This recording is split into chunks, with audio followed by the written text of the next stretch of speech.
तो दोस्तों, आज की वीडियो में बात करेंगे घर बैठे बागेश्वर धाम की अर्जी कैसे बंधे। तो दोस्तों, आज हम आपको छतरपुर जिले के बागेश्वर धाम के बारे में कुछ महत्वपूर्ण बातों की जानकारी देने आए हैं, जिसमें आप उसकी प्रत्यक्ष प्रमाण भी देख सकते हैं। बागेश्वर धाम में वर्तमान समय में लाखों की संख्या में लोग जुड़ चुके हैं। यहाँ पर लोगों के जुड़ने का प्रमुख कारण ये है कि बागेश्वर धाम के अलावा कई ऐसे स्थानों पर लोग अपनी समस्या लेकर गए और उनकी समस्या कहीं पर ठीक नहीं हुई, परंतु बागेश्वर धाम आने के बाद उनकी समस्या पूरी तरीके से हमेशा हमेशा के लिए दूर चली गई। बागेश्वर धाम के माध्यम से कई लोगों को जीवन में एक नई खुशी मिली है। बागेश्वर धाम के अंतर्गत भगवान शिव की रुद्र अवतार महाबली बजरंग जी की प्राचीन प्रतिमा स्थापित है। प्राचीन काल से ही यहाँ पर परम पूज्य आचार्य श्री धीरेन्द्र कृष्ण जी महाराज के दादाजी यहाँ पर दिव्य दरबार का आयोजन किया करते थे और लोगों की समस्याओं को पर्चे पर बिना बताए जाहिर कर दिया करते थे। शाह आचार्य श्री धीरेन्द्र कृष्ण जी महाराज के दादाजी के द्वारा दिया गया आशीर्वाद कभी खाली नहीं जाता था। ठीक उसी प्रकार आज उनके परम सत्य धीरेन्द्र कृष्ण जी महाराज के द्वारा दिया गया आशीर्वाद भी खाली नहीं जाता। तो चलिए अब बात करते हैं, आखिर घर बैठे अर्जी कैसे लगानी है और कौन से मंत्र का जाप करना है। तो सबसे पहले आपको अपना नारियल लेना है और इस मंत्र का जाप करना है। हे बागेश्वर धाम प्रभु, हे बालाजी महाराज, हे सन्यासी बाबा, हे गुरुदेव भगवान, हे कलयुग के राजा, हमारी अर्जी स्वीकार करो, हमारी अर्जी स्वीकार करो। हे बागेश्वर बालाजी, आजीवन पर्यंत आपके चरणों से, आपके धाम से हम जुड़े रहेंगे, हम आते रहेंगे, परंतु हमारी अर्जी स्वीकार करो। जो भी प्रेत बाधा, तंत्र बाधा, रोग संकट आदि व्याधि हो, उसका निवारण करो। आपकी जय हो, आपकी जय हो। हे सन्यासी बाबा की सेना, तत्क्षण हमारी अर्जी स्वीकार करो। हे सन्यासी बाबा, हे दिव्य दरबार, हे बागेश्वर धाम की शक्तियाँ, हम पर कृपा करो, हम पर कृपा करो, हम पर कृपा करो। इस मंत्र को बोलने के बाद आपकी जो भी अर्जी हो, 2 या 3 प्रश्न बोल दें। जिन भक्तों का पर्चा नहीं बन पाया है, इस प्रयोग को आप लोग करेंगे और मंगल की पेशी करेंगे। महीने में 1 बार, 2 महीने में 1 बार, 5 महीने में, 6 महीने में 1 बार, साल भर में 1 बार धाम पर जाकर पेशी कर सकते हैं। 11 पेशी या 21 पेशी का संकल्प ले सकते हैं। जब काम सफल हो जाए, जो मनोकामना आप बागेश्वर धाम सरकार से बोल रहे हैं वह पूर्ण हो जाए, तो इसी नारियल को ले जाकर के बालाजी के चरणों में बांध देना है। 5 कन्या भोज या 11 कन्या भोज यथाशक्ति अनुसार भंडारा करवा देना है। इसमें कोई संदेह नहीं कि काम सफल ना हो, काम सफल जरूर होगा। और हाँ, इस उपाय को करने के साथ साथ पर्चा बनवाने का भी पूरा प्रयास करें, क्योंकि यदि आपकी अर्जी लग जाएगी तो आपकी समस्या का निवारण स्पष्ट और सार्थक भी हो जाएगा। बागेश्वर धाम में दरबार का हिस्सा बनने के लिए अब लोगों को बहुत इंतजार करना पड़ता है, और जिस पर भगवान की कृपा हो जाती है उसको 1 दिन भी बहुत होता है, क्योंकि अब टोकन से किसी को दरबार में जाने के लिए नहीं मिलता। दरबार में जाने के लिए हर श्रद्धालु हर समय जा सकता है और भगवान के समक्ष अपनी इच्छा को प्रकट कर सकता है। और अगर भगवान की कृपा रही तो बिना किसी के कहे उनकी अर्जी स्वीकार हो जाएगी और धीरेन्द्र कृष्ण शास्त्री, जो कि बागेश्वर धाम के प्रमुख हैं, उनके द्वारा बुला लिया जाएगा। आज के आर्टिकल में हम जानेंगे कि बागेश्वर धाम पर किस तरह से नंबर आता है और कैसे दरबार का हिस्सा बन सकते। टोकन की समस्या हुई खत्म। बागेश्वर धाम पर पहले टोकन लेना पड़ता था, इसके बाद ही दरबार में जाने के लिए मिलता था, और यह टोकन मिलने में कभी किसी को बहुत परेशानी जाती थी और किसी किसी को बहुत ही आसानी से मिल जाता था।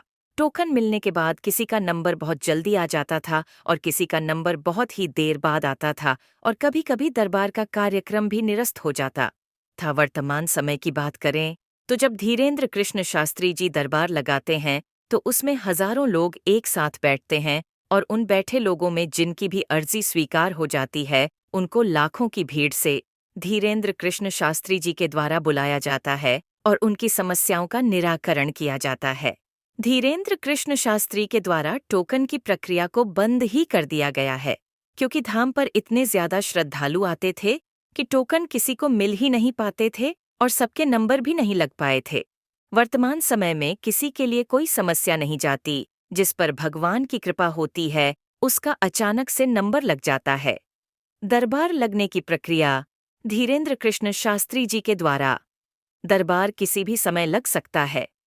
पहले जहां कभी 7 दिवसीय कथा का आयोजन किया जाता था, वहीं वर्तमान समय में उन्होंने इस कथा को 3 दिवसीय कथा के रूप में परिवर्तित कर दिया गया है, क्योंकि कथा के बाद दरबार लगाने का समय उनके पास नहीं बचता था। लोगों को दरबार का लाभ दिलाने के लिए धीरेन्द्र कृष्ण शास्त्री जी के द्वारा 3 दिवसीय कथा का आयोजन किया जाता है।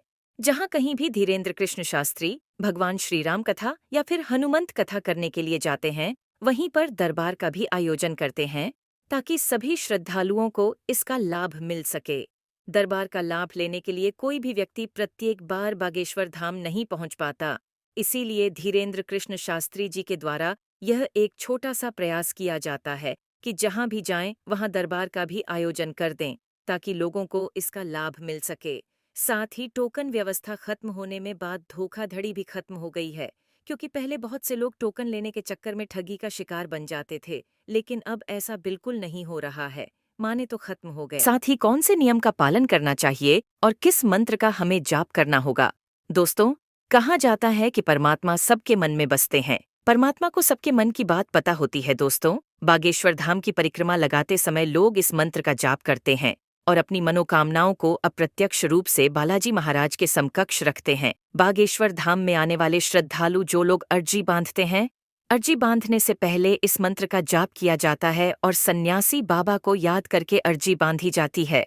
अर्जी बांधने के लिए एक लाल कपड़े में नारियल बांधा जाता है। अपनी मनोकामना को और अपनी समस्याओं को प्रभु के समकक्ष रखकर नारियल बांध दिया जाता है। बालाजी महाराज की ऐसी कृपा होती है कि बागेश्वर धाम में आने वाले प्रत्येक श्रद्धालु की हर मनोकामना अवश्य पूरी होती है। ऐसे मंत्र का जाप करने के साथ साथ सन्यासी बाबा की जय बोलना और बालाजी महाराज की जय बोलना आवश्यक होता है। इस मंत्र का जाप आप अपने घर पर भी कर सकते हैं और बालाजी महाराज की पूजा करते समय याद कर सकते हैं कि आपके घर में अर्जी कैसे बांधनी है और कब बांध सकते हैं।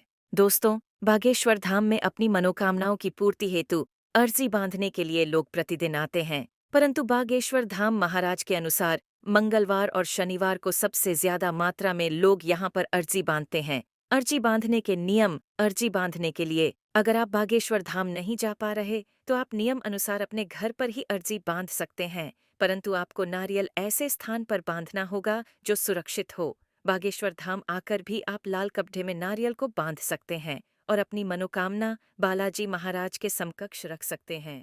अर्जी बांधते समय बागेश्वर मंत्र का जाप करना अति आवश्यक होता है। अर्जी से संबंधित अधिक से अधिक जानकारी के लिए आप बागेश्वर धाम के कार्यालय से संपर्क कर सकते हैं। अर्जी के नियम जानने के लिए आप बागेश्वर धाम के YouTube चैनल से भी पता कर सकते हैं, क्योंकि बागेश्वर धाम के महाराज ने YouTube चैनल के माध्यम से भी अर्जी बांधने के नियम कई बार बताए हैं। बागेश्वर धाम से जुड़ने के बाद कम से कम 21 पेशी करना अथवा बागेश्वर धाम के 21 बार दर्शन करना अनिवार्य हो जाता है।